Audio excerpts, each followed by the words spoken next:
थे कि बच्चा पैदा करना भी सबके बस की बात नहीं है। पहले अपने आप को उस लायक बनाओ कि उस बच्चे को इस जीवन में आप सुख शांति दे सको।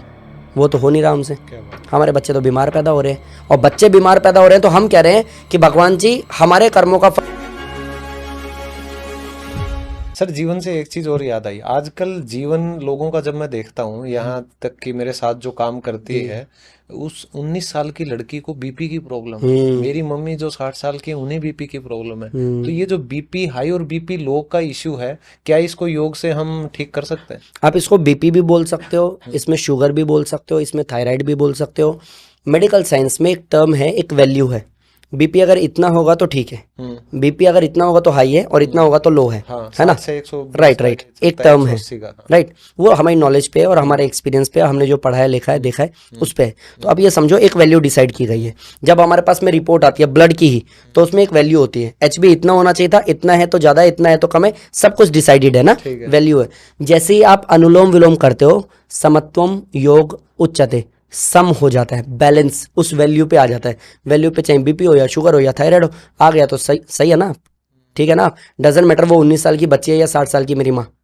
अगर बीपी का जो वैल्यू था इतना होना चाहिए, उतने पे आ गया तो फिर बीमारी कहाँ है? बट रीजन क्या है, इतना ज्यादा क्यों हो रहा है? समझ नहीं। हर चीज आहार और विचार के इर्द गिर्द ही घूम रही है। ठीक है। वो 19 साल भी छोड़ो ना, आप 14 साल का मेरे पास में एक स्टूडेंट रहा है जिसको इंसुलिन खुद से लगाना पड़ता था, इंजेक्ट करता था इंजेक्शन। वो 14 साल का बच्चा जिसको शुगर है, जिसके घर वाले जाते हैं और आते हैं तो गेट खटखटाते हैं, गेट नहीं खुलता, बेल बजाते हैं तो कोई आता नहीं है, अचानक से पता चलता है कि वो फेंट हो चुका है। इस स्थिति में अगर 14 साल का बच्चा, या 14 साल भी छोड़ो, जो बच्चा पैदा हुआ उसके दिल में छेद है, उसने ऐसा कौन सा मोमोज खाया था? तो अब इसमें कई लोग कहते हैं कि प्रारब्ध है, कर्मों का फल है। अरे भाई साहब, जिसकी मम्मी को शुगर बीपी थायराइड है और पापा को अर्थराइटिस है, बच्चा भगत सिंह तो होने से रहा। इसीलिए पहले पूर्वज कहते थे कि बच्चा पैदा करना भी सबके बस की बात नहीं है। पहले अपने आप को उस लायक बनाओ कि उस बच्चे को इस जीवन में आप सुख शांति दे सको। वो तो हो नहीं रहा हमसे। क्या बात? हमारे बच्चे तो बीमार पैदा हो रहे हैं, और बच्चे बीमार पैदा हो रहे हैं तो हम कह रहे हैं कि भगवान जी हमारे कर्मों का फल हमारे बच्चों को। अरे कुछ भी नहीं है यार, कर्म फल सिद्धांत ऐसे काम करता ही नहीं है। अच्छा, किसी ने एक चीज बोली, बहुत अच्छी बोली। कोई कह रहा है कि आप बीमार हो गए, पिछले कर्मों का फल होगा। पिछले में क्या पता आप इंसान थे कि नहीं थे? और अगर आप शेर थे तो आप तो घास खा ही नहीं सकते थे। आपने तो मांस ही खाया। तो आपके तो कर्म कभी अच्छे ही नहीं थे, क्योंकि आपने जीव हत्या कर दी। ऐसे कैसे डिसाइड करोगे? इस पे डिबेट हो सकती है स्टिल आपको, लेकिन फिर भी ये जानना पड़ेगा कि आप किस रास्ते पे हो, आप क्या करना चाह रहे हो, आपका आउटपुट किस तरीके का आ रहा है। तो आपको ये समझना है, आहार और विचार शुद्ध नहीं है तो आउटपुट यही सब आने वाला है। आहार और विचार शुद्ध हो जाएगा तो बदलाव तो आएगा। अब एक चीज आप समझो कि कोई एक बच्चा जो माँ बाप बिल्कुल स्वस्थ हैं, मजबूत हैं, हट्टे कट्टे हैं, और अच्छा बच्चा जन्म इस दुनिया में हो रहा है, जिसको डे 1 वेंटिलेटर पे नहीं रखना पड़ा, ICU में नहीं रखना पड़ा, वो डिस्चार्ज होकर के घर आया, नॉर्मल डिलीवरी हुई, वो बच्चा स्वस्थ है, अपने स्कूल में अच्छा खासा कर रहा है। वो टीचर भी बोलते हैं कि सर आपका बच्चा ना बहुत एक्टिव है, हमें खुशी होती है कि ऐसा बच्चा हमारे स्कूल में। वही बच्चा जब यूनिवर्सिटी लेवल पे जाता है, यूनिवर्सिटी का नाम करता है। वही बच्चा जब किसी लाइक रियलिटी शो में जाता है तो लगता है यार बचपन से ये बच्चा बहुत टैलेंटेड रहा है, देखो उसकी ग्रोथ किस तरीके की है।